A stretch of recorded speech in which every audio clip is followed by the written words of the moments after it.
Downtown, Petco Park, a new beginning, let's go. Started back rocking the brown. Ever since we've been knocking them down. Baby said she wanna go to the game. Taught her how to say Padre Game. Started back rocking the brown. Ever since we've been knocking them down. Mitchell and Ness with the old school name. All of the homies holler Padre Game. Yeah, that. And good day, everybody. Welcome to episode 173 of the Talking Friars podcast and YouTube show. I'm your host, Ben Fadden. Here, I'm recording. I'm not live like I usually do on YouTube. I actually went to the Padres game today with my sister and my mom. Danielle's sitting here with me. She got some autographs, so we'll talk about that. And in the middle of the game, I had a personal emergency, so I actually wasn't able to see Trent Grisham's walk-off home run that went off the right field foul pole. But you know what? I'm grinding. I'm here. That's all that matters, right? I'm here. I'm not on camera today. With the personal emergency, I didn't feel like being on camera today. But I'll be back on camera hopefully tomorrow.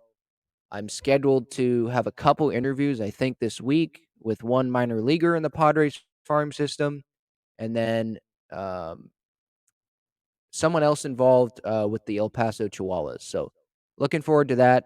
The Padres took 2 out of 3 from the Pittsburgh Pirates today or this weekend. They won the first one, they won the second one, even though they should have lost it if we're being honest. And then they were able to win today. Mackenzie Gore pitched amazing, and we'll get to all that. But starting with game 1, the Padres end up losing this one, or excuse me, they end up winning it 4-3 to the Pittsburgh Pirates. That Taylor Rogers got his 17th save on the year. Nabil Chrismat actually got the win. He pitched great in that, what was that, the 8th inning. Now Brian Reynolds got the scoring started in this game. He homered on a fly ball to left field off Sean Manaea. But then, the Pirates, in the 4th inning, Diego Castillo doubled down the line, and that made it 3-0 Pirates. But the Padres ended up coming back. This didn't seem like a game that they were going to come back. They're down 3-0. And then, of all people, Luke Voit steps up to the plate. I tweeted during the game on Friday that it was just a terrible, terrible inning, that 4th inning, where I think they had first and second, and Manny got picked off at second base. He didn't slide. He was being lazy. That's something that hopefully won't happen again this season. And then, what else happened? And then I think Voit, no, Myers popped up. Voit struck out. So just a terrible sequence of events there in the 4th inning. So it just didn't seem like the Padres were poised to come back. And then in the 6th inning, they have 2 runners on, and Luke Voit steps up. You didn't think that he was going to hit a home run there and tie the game, just because Luke Voit has been struggling. It's either like a walk or a strikeout. He homered twice on May 11th, and then it took him a couple weeks to hit his next home run. It was like 3 weeks. And then he started off the year not hitting home runs. And so, yeah, it was great to see him hit that home run. But it was definitely surprising sitting there at Petco Park, seeing that happen. The crowd went nuts. It was a great crowd pretty much all weekend long, by the way. Salute to the crowd. That got to give props to them. I think it was a sellout on Sunday. On Friday, probably close to a sellout because they had the towel giveaway. I got the Joe Musgrove towel, which I displayed on the pregame show and the postgame recap reaction to Saturday's game, to Saturday's loss. And when Musgrove starts, I'll probably have it up as well again. We'll get to that, but in terms of Friday night's game, Will Myers came through in the 8th inning, a broken bat single scored Manny. And yeah, was it a good win? Of course, because it was a comeback win. It was a win that I wouldn't have thought that the Padres would have won. They wouldn't have come back. That's just the way things were going in that game. It did not seem like they were going to be able to come back. But that's baseball, and they did end up coming back. So The Padres winning the first game of the series 4-3 over the Pirates. Yeah, Brian Reynolds homered, but they were able to come back. Zokar got the start in center field that same day that I put out episode 172, talking about why a Zokar should probably be starting fielder over Trent Grisham. Now, at the end of the series, we might look at that a little bit differently because of how Grisham played that last game. But I don't think one home run on a 2-0, I think it was a 2-0 pitch that he hit the walk-off on. I've only seen it once or twice because I was watching the game live when that happened because I was actually in the emergency room. But that's pretty much all I'll say about it. But um, yeah, it was a good swing by Grisham today, but I don't think that just all of a sudden, makes Grisham the everyday star. I think Azokar still deserves to get some at bats for the Padres in the starting lineup. But Shamanaya, I mean, yeah, did he give up those 3 runs? He didn't have the lead. Okay, yeah. But guess what? Shamanaya is one of the most valuable Padres on this team right now because even though he gave up those 3 runs, he's one of those guys that just grinds. Like he goes 7 innings, when it didn't seem like he was going to go that long, to be honest. When you give up 3 runs, and he just wasn't pitching great early on. He was giving up a lot of liners down the line and all that. He just wasn't pitching well. But he sticks out those 7 innings, 4 hits that he allowed. He walked 3, but he struck out 5. His ERA's about 4. But look, Manaya right now, what is he? Isn't he the Padres like 4 starter if you're talking about talent? You're gonna go Darvish, Gore, or excuse me, my dumb self. I'm not even thinking. Musgrove is the best starter. Darvish, Gore, and then go Manaya, and then Clev. Maybe. I know Clev's hurt, so I guess Snell is what you're putting in there. But I think Manaya is probably the 4 starter right now in terms of how guys are pitching. So what do you expect out of your 4 starter? Are you supposed to expect Manaya to go out there and go 7 shutout innings? No, I think you're expecting a quality start because that's what we've seen out of Sean Manaea in essentially every single start this year, not including the Dodgers start where he gave up that home run to Freddie Freeman and Cody Bellinger. So this is the guy that he is, and I'm super proud to be a fan of Manaea and him to be in a Padres uniform. I mean, on Sunday before the game, he spent how long, Daniel? Like 20 minutes, 30 minutes signing autographs, dugout today? Yeah. Manaya, yeah. Go ahead. He spent a lot of time. There's a lot of kids down there. Yeah, and what did he say to you? He was coming around, signing everyone, and I know that when he came up to you, he said hello, right? And then what happened? And then I said, "You're awesome, bro." And he's like, "Thank you. You too." Yeah, so excuse the microphone muffling there, but I'm just passing the mic to my sister, and he took a picture with me. He was really nice, and I talked to him. Obviously he had that teal glove that he used on Friday night, and so I was asking him about the City Connect jerseys because he has the glove. I am pretty sure that they know what the jerseys look like already. If they have the glove and all that, they probably did the photo shoot in like spring training or something, and he didn't bite at it. I put it out on Twitter and Instagram and TikTok today. I was like, I just spoke to Manaya, and he said that he has not seen the City Connect jerseys yet, and he's waiting for them to come out. I don't really buy that, but I wanted to put it out there, and that's what he told me. So you kind of have to just take it at face value, um, and yeah. So I think the jerseys are going to come out in July, um, July beginning of July, I think. The City Connect jerseys. So we'll see. We'll see what they look like. There's been the leak socks with the teal and the pink. I think pink palm trees and the yellow.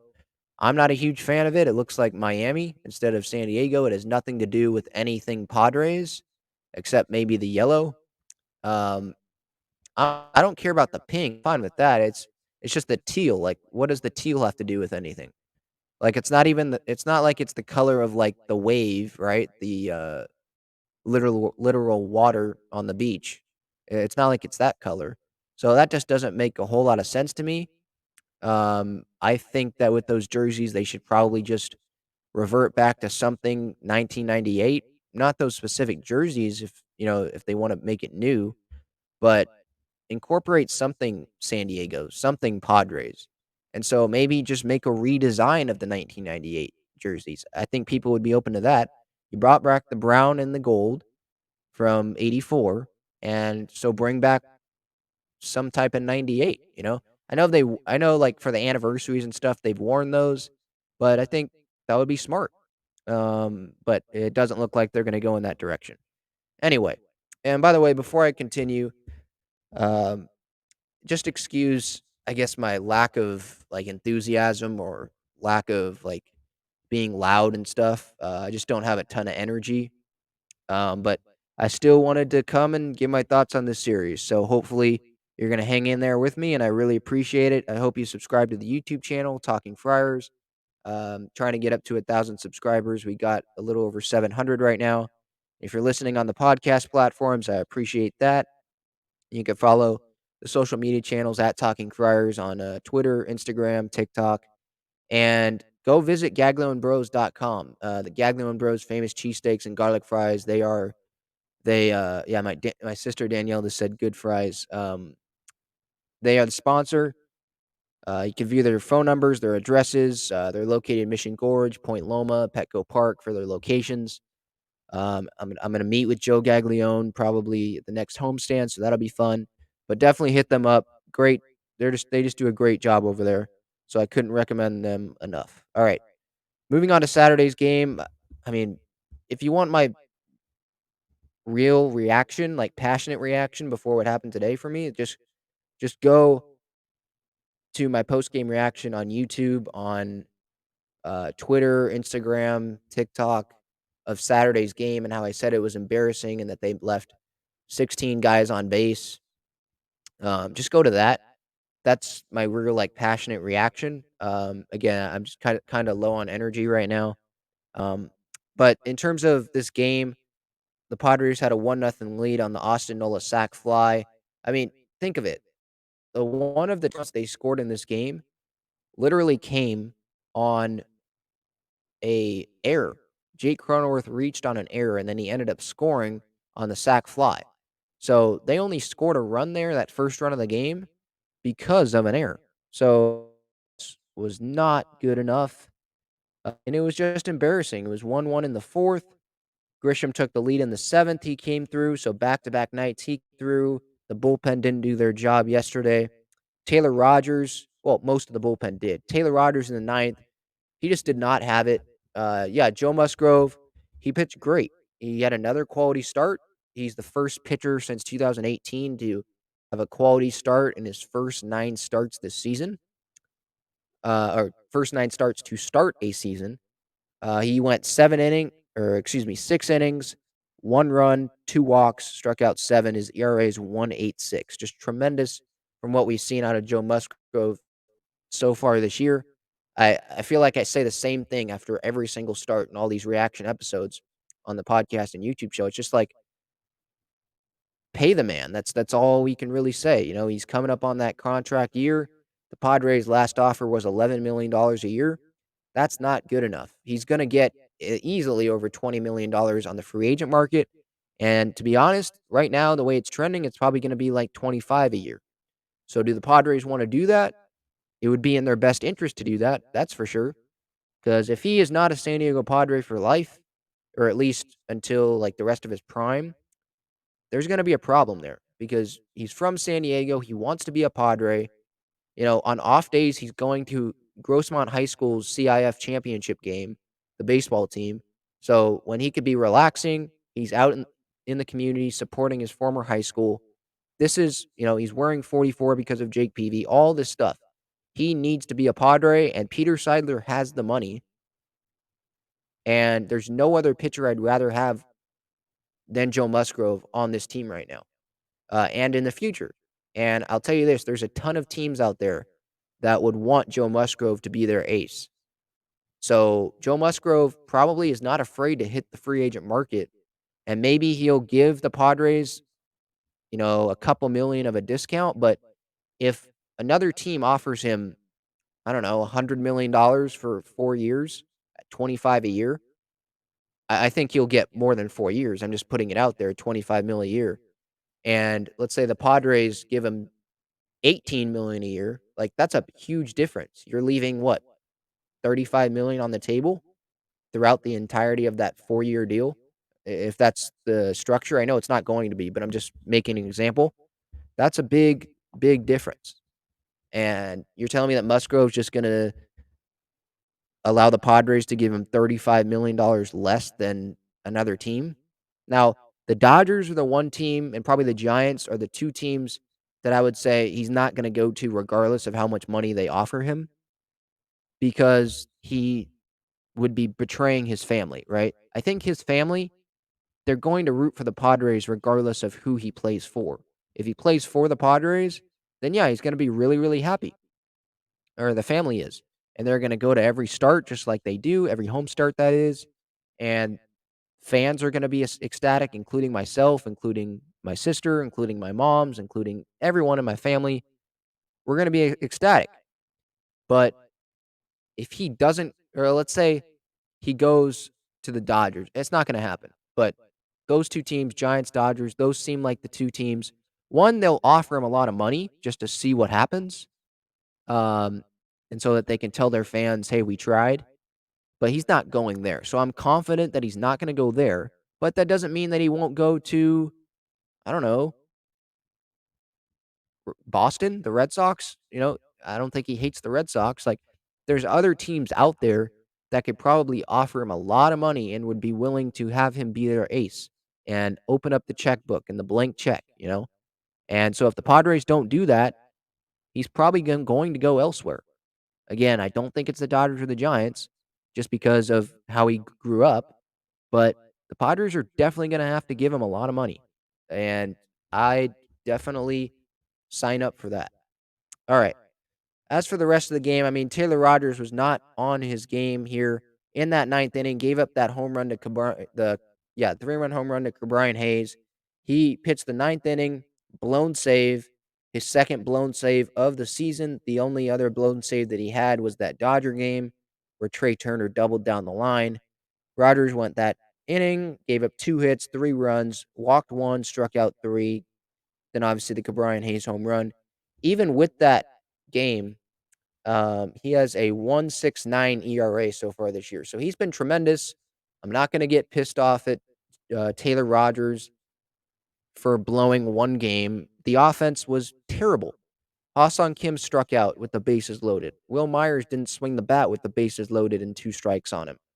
Eric Hosmer, I think it was the bases loaded, and he popped out. Or no, he struck out. Kim popped out before him. Like, the offense was just terrible. And yeah, when you don't have Manny, you don't have Tatis, that's what the offense is. And yeah, they had Manny Machado, or they didn't have Manny today, they didn't have Tatis today, and they were able to scratch out a win, but it took extra innings.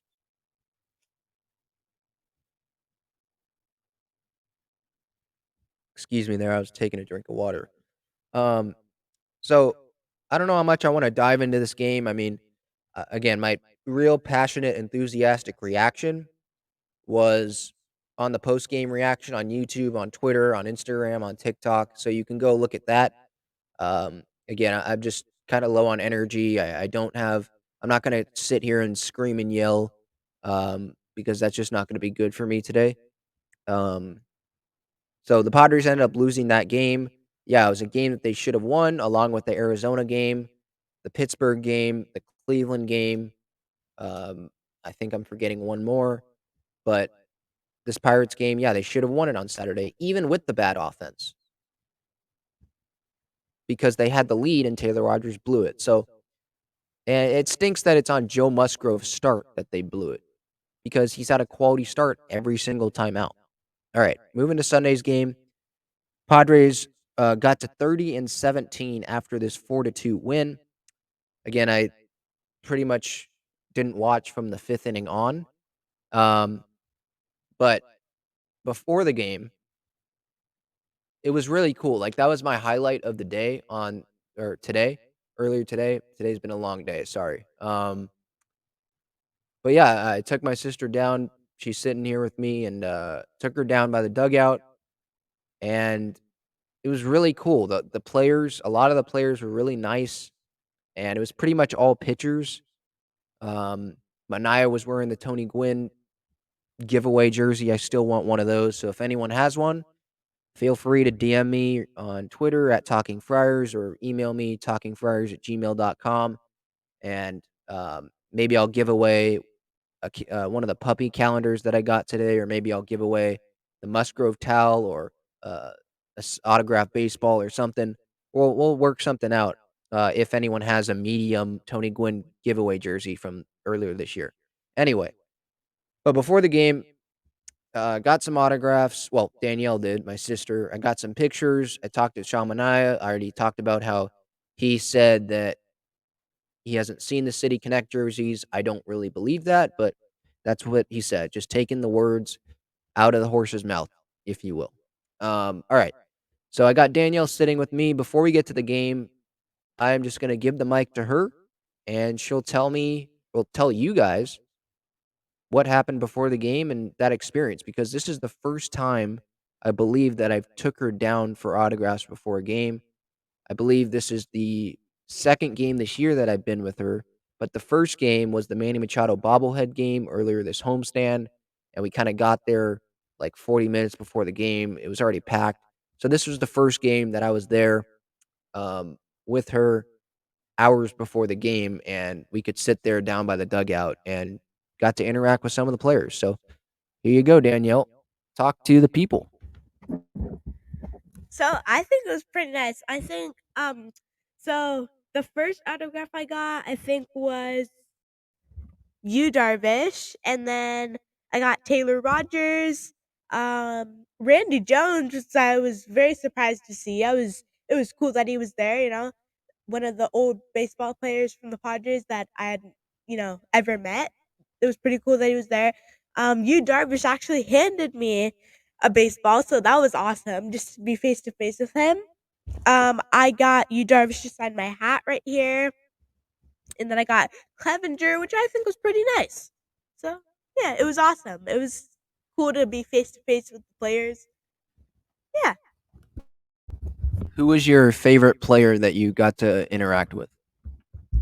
I think it was you Darvish. Honestly, I was really excited to see him. He's really fit though, so it's really cool to see that. He was really fit. Okay. Well, I mean, that's his job, so that's good that he was fit. All right. Now, getting to the Padre game, I did not see any of the scoring that happened because of my personal emergency today. But Jurickson Profar homered in the bottom of the 5th, scored Jorge Alfaro that made it 2-0 Padres. Um, Again, I'm kind of just going off of what MLB.com's telling me. I haven't really seen the home run or anything. Okay, here it is. Oh, middle pitch. Holy cow. And it barely got out right at the Templeton deck in right field. So that's good. That was good. I mean, middle, he definitely capitalized on it. Profar drove in those 2 runs. Himself and Alfaro ended the day 2 for 4, and his OPS is now at 733. How many home runs? Profar has 6 home runs now. I forget when his last home run was, but it really feels like it's been a long time since he's homered. So that was definitely a good sight to see. I'm still not really bought on him being the leadoff hitter, but that's just the way it kind of is right now because Grisham's been struggling. Cronenworth's kind of been struggling. Kim, with matchups and a right-hander on the mound, they don't want Kim leading off probably. They want a lefty leading off. And you have Hosmer hitting third because Manny's out these last couple games. He's going to play tomorrow, according to Bob Melvin. My sister's with their thumbs up and smiling. That's her favorite player. But getting back to Profar, that's kind of just the situation. He's kind of had to bat leadoff. They're not really going to put Jose Azocar hitting leadoff. He's not really a amazing hitter. He has good at bats, but like on Friday, right when I said I like the at bats that he has, I think the first two at bats that he had on Friday night, he swung at the first pitch and grounded out to the infield. So, of course. Anyway, getting back to this game, just looking through the scoring. Um, I think it looks like Nabil Chrismat. Yeah, Nabil Chrismat gave up that double to Brian Hayes uh, to Profar. Marcano scored that made it 2-1 Padres instead of 2-0. Van Meter tied it with a single off Chrismat as well. So Chrismat was not on his game. Like just wasn't his best day. He had the blown save technically. 1 inning, gave up 2 runs, 3 hits, struck out 1. His ERA still, despite that, kind of like Taylor Rogers, still really good. It's at 1.90. Tim Hill came in after him, pitched a scoreless inning. Luis Garcia came in after him, pitched that 10th inning, scoreless inning. His ERA is now at 2.95. And then the bottom of the 10th, Trent Grisham, a home run to right field. My goodness, this was a bomb off the foul pole. Danielle, did you see this live? Yeah, I saw it. Well, it looked like when I was watching it live on TV, it bounced off the foul pole. I think that's what it's called, the foul pole. Um, and it was that close. It was this close to like going foul, and it bounced off and into the crowd, and I was like, wow. And like it looks like him and his team, when he came to home plate, they were so excited, throwing water on him, just yanking him, just like, wow, like he must have been so excited. It was just awesome, and just to end the game like that is really cool. Yeah, that's a walk-off for you. So, yeah, so she saw it. I did not see it live. I saw it probably like 2 hours after the fact as I was going home, but, man, did Trent Grisham need that. He came through, excuse me, on Saturday. They didn't win that game, but he came through, was the go-ahead RBI at that point. Then he comes through today with that walk-off. Does this get Trent's swag back and he starts hitting again? That's what you hope, and you'd expect. Oh, and I think Bomel, regardless of his struggles, he still trusts him, but he doesn't just continue to put him out there if he knows that he doesn't give the Padres the best chance to win. And that was my argument on Friday with the Zokar Grisham argument, was that I thought Zokar going into Friday night gave the Padres a better chance to win than having Grisham in the lineup. And now that Grisham has turned it around the last couple games, maybe that opinion should change.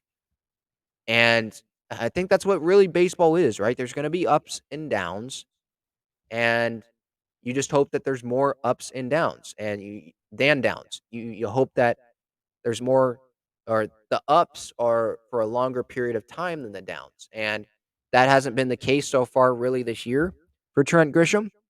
But at the same time, all that matters is the Padres record. And right now, after today's win, they have 30 wins. They're 30-17. That's what matters. And so if Grisham can be the Grisham that he was in 2020 for a good amount of the summer, he's really going to help the Padres win, and he's going to be the starting center fielder on a daily basis. The Padres, despite Grisham's struggles, those 30 wins that they have, 7-3 in their last 10 games. Obviously, that seventh win today, a big part of it was Grisham. Um, and I'm just excited for Grish to finally get going. You know, when he has swag like that, you feel like something's going to happen. Something really, really good is going to happen. And that was the case today. So I'm really happy for him. And here is the call from Don Orsillo, Padres radio voice. Hold on, let me load it. Hold the drum roll. Hang on.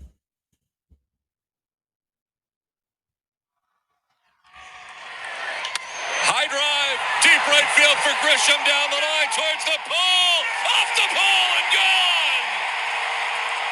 Grisham hits the pole and right. The Padres walk it off. 4-2 San Diego in 10. White bunt.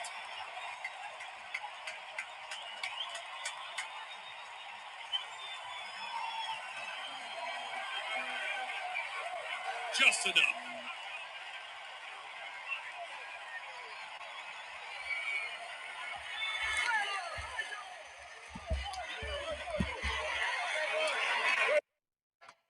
So I love that. I love that call. Why bunt is what Mud was saying there.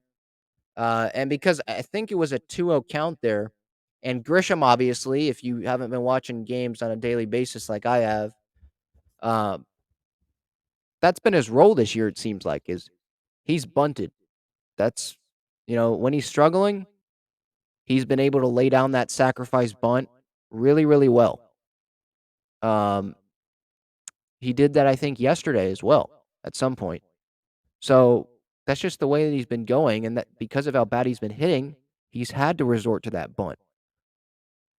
And so I think it was fine for Mark Grant and fans to expect a bunt on a 2-0 count, despite it being that 2-0 count, because there was a runner on second, I believe, at the time, and you're just playing situationally there at that time, right? The Pirates did not score in the 10th inning. You're just trying to get a run. Any way you can get a run, you're trying to get a run. So should he have bunted there? I mean, obviously he hit the home run, but I'm just saying, like, situationally, I probably would have opted for him to bunt. Maybe not the 2-0 count, but later if it was like 2-1 or something. But obviously it's the home run. It's not I'm obviously not mad at that. Duh. But that's just the way that it's been going for Trent Grisham. And so if he can turn it around here and use this as a turning point, I'm going to be the happiest person on earth. I mean, because Trent Grisham, he was the Padres leadoff hitter in 2020 that made the playoffs. Like, he was a huge impact guy, winning a Gold Glove, being a leadoff hitter for some of the time during 2020, being the leadoff hitter sometimes last year. Like, he's a game changer when he's doing it on both sides of the field. So it's definitely a positive, and this could be a good development. If Grish can use this as a turning point. So the Padres end up taking 2 out of 3. They needed to take 2 out of 3. I don't care. Well, I mean, I do care that they lost Saturday because that's a game they should have won. They should have swept if you think about it now. It's just inexcusable that the way that they played on Saturday with the 16 left on base. I think they were 2 for 17 with guys in scoring position. Just atrocious. Striking out with bases loaded multiple times, popping it up. Hassan Kim was 3-0 or up 3-0 in a count one point, and then I think he popped up before Hosmer struck out that one inning with the bases loaded. Just terrible. They should have won that game. Even they had the lead in the ninth, and then Taylor Rogers didn't show up. But again, I'm not really mad at Rogers. I'm mad more at the offense. But they took the series. At the end of the day, you can't get too pissed off about winning a series, right? But now they go on the road. You got Nick Martinez tomorrow on Memorial Day. And then you got Tuesday, Wednesday against the Cardinals. And then you got 2 more series, one more on the road after the Cardinals series. You got the Brewers, and then you got the Mets coming home. That's going to be an entertaining series. So you got 3 winning ball clubs, 3 teams that could be in the postseason at the end of September, of October. I think the season ends because of the season being delayed. So this is going to tell a lot. Kind of like the last road trip, right, where they went, I think, 7-2, something crazy like that against the Braves, the Giants, and Phillies. This is another one of those. And so, can they keep that going? We'll see. Just kind of a quick standings update here.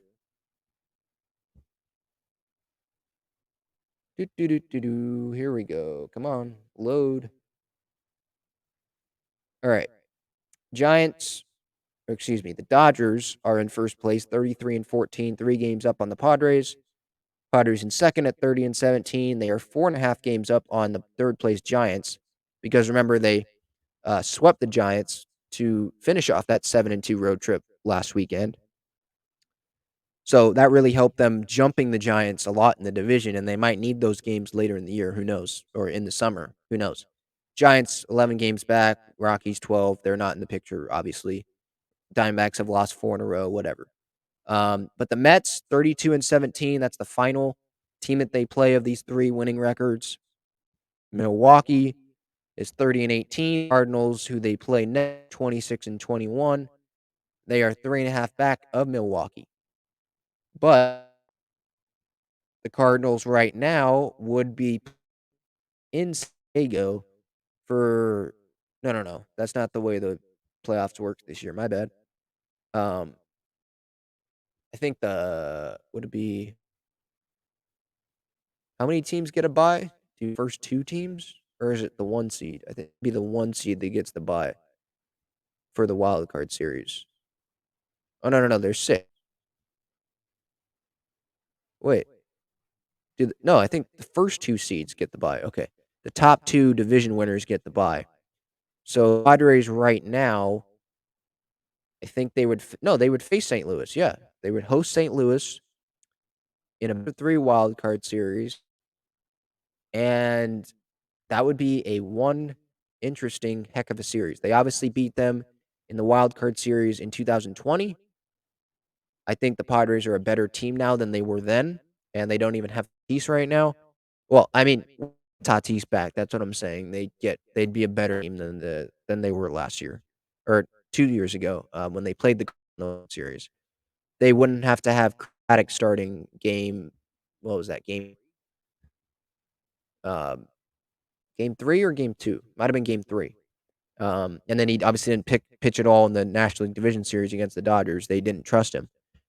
Instead, you would have like Gorby pitching or Manaea. So I'm much more confident in that. But this is going to be an interesting Cardinals series. I don't know. I mean, my expectations, because the team, you can just have high expectations with the starting pitching, is you go, what is it, a 6-game road trip? 9 games against these 3 winning teams, so go 5-4.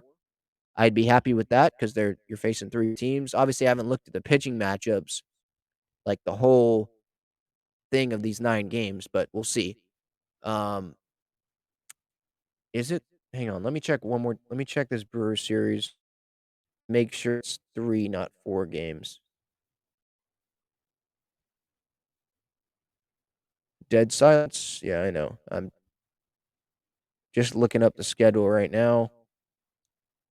So tomorrow's game is at 11:15 a.m. Nick Martinez on the mound for the Padres. Tuesday, no starters named. Adam Wainwright's on the mound for the Cardinals. That's at 4:45. Wednesday is at 10:15. No starter for the Padres named yet. Dakota Hudson for the Cardinals. And then, okay, so it's a 4-game series against the Brewers. So my bad. So 10 games go 6-4. That's what, the Padres probably should do. So that Milwaukee series, Thursday 4:40, Friday 5:10, Saturday 1:10, Sunday 11:10 a.m. Ooh, is that 11:10? No, it's not. Okay, never mind.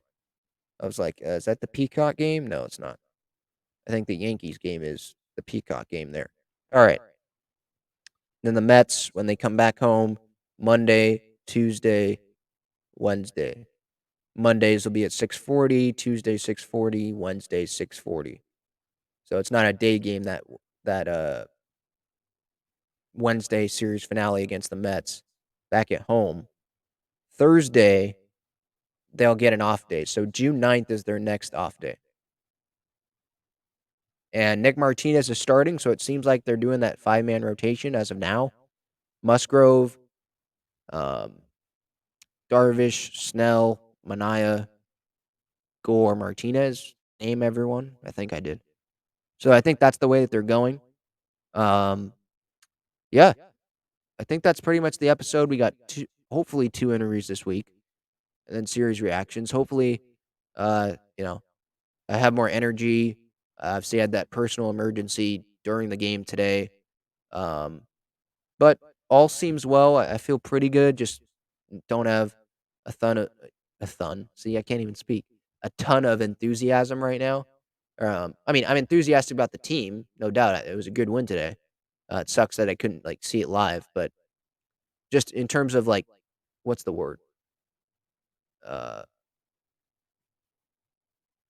I don't know, energy. Yeah, energy. I just didn't really have a whole lot of energy tonight, but I still wanted to get it out. Got 40 minutes down. This has been episode 173 of the Talking Friars podcast and YouTube show. I am your host, Ben Fadden. I'll be back on camera probably tomorrow for the pregame show. We'll see on Memorial Day. Danielle, you want to say goodbye?